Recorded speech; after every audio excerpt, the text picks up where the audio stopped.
নমস্কার বন্ধুরা, আজকে আমরা একটা খুব সহজ রেসিপি নিয়ে চলে এসেছি আপনাদের কাছে। আর রেসিপিটা করব লাউয়ের খোসা ভাজি। সবার প্রথমেই নিয়েছি আমি লাউয়ের খোসা। লাউয়ের খোসা যখনই বের করবেন এরকম একটু মোটা করে বের করে নিতে হবে, বেশি পাতলা করে নেওয়া যাবে না। আর আমরা অনেকেই কী করি, লাউ খেয়ে খোসাগুলো ফেলে দিই, কিন্তু লাউয়ের থেকে কিন্তু লাউয়ের খোসার মধ্যে অনেক ভিটামিন বেশি, খুবই স্বাস্থ্যকর একটা রান্না। আর এটা দিয়ে অনেক কিছু রেসিপি বানানো যায়। এখন আমি এই খোসাগুলোকে কেটে নেব। আমি দুইটা একসঙ্গে নিয়ে নিলাম। এবার গ্রেটারের মধ্যে যে ব্লেড অংশটা আছে এটা দিয়ে আমি কেটে নেব এভাবে। এই যে এভাবে সবগুলো এক সমানভাবে কাটা হবে আর খুব তাড়াতাড়ি হয়েও যাবে। তো আপনারা চাইলে কিন্তু বটি দিয়েও কেটে নিতে পারেন, যেভাবে ভালো লাগে করে নেবেন। এই যে দেখুন কি সুন্দর কাটা হচ্ছে। আর এইভাবেই আমি সবগুলো কেটে নেব। দেখুন আমি সবগুলো লাউয়ের খোসা সুন্দর করে কেটে নিয়েছি। এবার গ্যাসে একটা কড়াই বসিয়ে দিয়েছি। এখন কড়াইটাকে গরম করে নিয়েছি। আর এখানে নিয়েছি আমি কালো তিল। আমার কাছে কালো তিলটা ছিল, তাই আমি এটাই ভালো করে ধুয়ে পরিষ্কার করে নিয়েছি। আপনাদের কাছে যদি সাদা তিল থাকে সেটাও দিতে পারবেন। এবার আমি এই তিলগুলোকে শুকনো খোলায় ভেজে নেব। এভাবে তিল দিয়ে যদি লাউয়ের খোসা রান্না করা যায় খুব ভালো লাগে খেতে। তিলের খুব সুন্দর একটা সেন্ট আছে, তাই বেশ ভালো হয়। এবার যে পর্যন্ত তিলগুলো ফুটতে শুরু না হয় আমি ভেজে নেব। এবার দেখুন তিলগুলো কিন্তু ফুটতে শুরু হয়ে গেছে।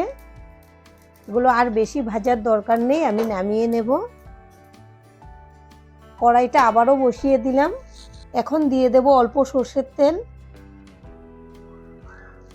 এবার নিয়েছি 3টা শুকনো লঙ্কা, একটু চিড়ে দিয়েছি, না হলে ছেটানোর ভয় থাকে। এবার এগুলোকে লাল করে ভেজে নেব। লঙ্কাগুলোকে ভেজে নিয়েছি, এখন একটা বাটিতে তুলে নেব। আর এই তেলের মধ্যেই দিয়ে দেব লাউয়ের খোসা।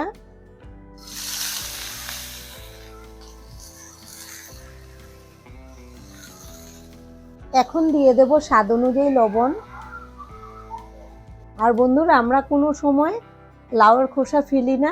যখনই আমাদের লাউ আনবে আমরা সব সময় লাউয়ের রেসিপি করে খাই, বা লাউয়ের খোসাটা দিয়েও অনেক রেসিপি করে খাই। দারুণ লাগে আর খুবই উপকারী একটা স্বাস্থ্যকর রেসিপি হয়, তাই আপনারাও এভাবে রান্না করে খাবেন। এখন আমি ঢেকে দেব আর খোসাগুলোকে সেদ্ধ করে নেব। 10 মিনিট পর ঢাকনাটা খুলে নেব। আর কম আঁচে আমি রান্না করে নিয়েছি আর ভালো করে সেদ্ধও হয়ে গেছে, আমি চেক করে নিয়েছি। আর এর মাঝে আমি 2 থেকে 3 বার হবে নেড়েও দিয়েছি। এখন আমি একটা প্লেটে তুলে নেব। আবারও দিয়ে দেব সর্ষের তেল। আর আমি ফোড়নে বেশি কিছু দেব না। আপনারা চাইলে কিন্তু এখানে কালো জিরে দিতে পারেন, তবে আমি কালো জিরেটা দেব না। এখানে আমি নিয়েছি পেঁয়াজ কুচি। আর পেঁয়াজগুলোকে দেখুন একটু বড় বড় করে কেটেছি।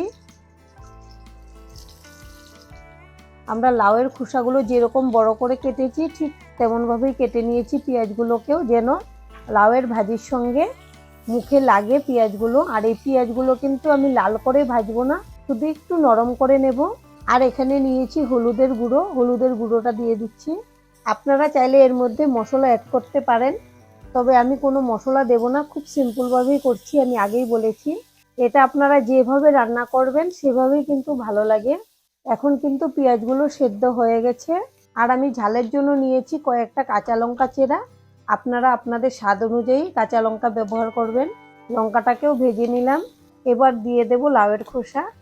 আর বন্ধুরা, আমাদের রেসিপিটা দেখে যদি আপনাদের ভালো লাগে একটা লাইক অবশ্যই দেবেন। আপনাদের একটা লাইক আমাদেরকে অনেক উৎসাহ দেয় নতুন নতুন ভিডিও বানাতে। আর আমাদের পাশে থেকে চ্যানেলটিকে সাবস্ক্রাইব করে নেওয়ার জন্য অনুরোধ রইল। এবার খুব ভালো করে মিশিয়ে নেব। এটা গরম গরম ভাতের সঙ্গে বা রুটির সঙ্গেও পরিবেশন করতে পারবেন, খুব ভালো লাগে। এবার আমি খুব ভালো করে মিশিয়ে নিচ্ছি। এভাবে আমি খোলা অবস্থাতেই আমি ফোড়ন দিয়ে আরও 2-3 মিনিটের মতো নেড়েচেড়ে ভেজে নিলাম। আর আমি এখন আর ঢেকে দিলাম না, কারণ আগেই আমি ঢেকে সেদ্ধ করে নিয়েছি খুব ভালো করে। এখন আমি ভেজে রাখা তিলগুলো দিয়ে দেব। তিলটা দিলে কিন্তু দারুণ লাগে খেতে, এভাবে আপনারা একবার বানিয়ে দেখবেন। আশা করছি আপনাদের খুবই পছন্দ হবে এই রেসিপিটা। এবার আমি তিলের সঙ্গে খুব ভালো করে মিশিয়ে নেব। এখন আর বেশি ভাজার দরকার নেই, তিলটা দিয়ে শুধু একটু নেড়েচেড়ে মিশিয়ে নেব। এখন আমি গ্যাসটাকে অফ করে দেব আর একটা প্লেটে সার্ভ করে দেখাচ্ছি আপনাদেরকে। দেখুন বন্ধুরা, আমি একটা প্লেটে সার্ভ করে নিয়েছি আর কত সুন্দর লাগছে দেখতে, খেতেও কিন্তু দুর্দান্ত লাগে। আর আমি প্রথমে যে শুকনো লঙ্কা ভেজে রেখেছিলাম এটা আমি উপর থেকে দিয়ে দিচ্ছি। যারা ঝাল খেতে পছন্দ করেন তাদের জন্য এভাবে লঙ্কা ভেজে খাবেন, আর যারা ঝাল খেতে না পছন্দ করেন তাদের না দিলেও হবে। আর আজকের ভিডিওটা এখানেই শেষ করব। সবাই ভালো থাকবেন, সুস্থ থাকবেন। সম্পূর্ণ ভিডিও দেখার জন্য অসংখ্য ধন্যবাদ।